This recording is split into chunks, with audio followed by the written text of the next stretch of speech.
सुंदरगढ़ जिला बणई विधानसभा निर्वाचन मंडली बरसुआ बसस्टाण्ड ठारे सीपीआईएम और कांग्रेस बा इंडिया मेंटर कर्मी सम्मेलन अनुष्ठित हो जाइछि।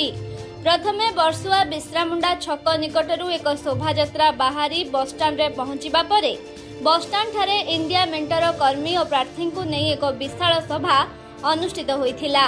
दीर्घ वर्ष धरी सीपीआईएम रो गढ़ भावे परिचित बणई विधानसभा को चतुर्थ थर हातेइबा पई विधायक प्रार्थी लक्ष्मण मुंडा कर्मी सम्मेलन द्वारा प्रचार जोरदार करिसंती। ठीक सेहीपरि सुंदरगढ़ लोकसभा क्षेत्र को हातेइबा पई कांग्रेस रो लोकसभा प्रार्थी जनार्दन देहुरी मध्य निजर शक्ति प्रदर्शन करिसंती।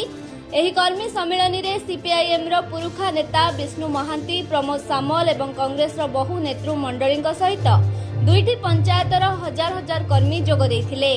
एही कार्यक्रमर समस्त दायित्व असित कुमार चौधरी बहन करिथिबा बेले सरपंच एमलेन भुइया सहयोग करथिले।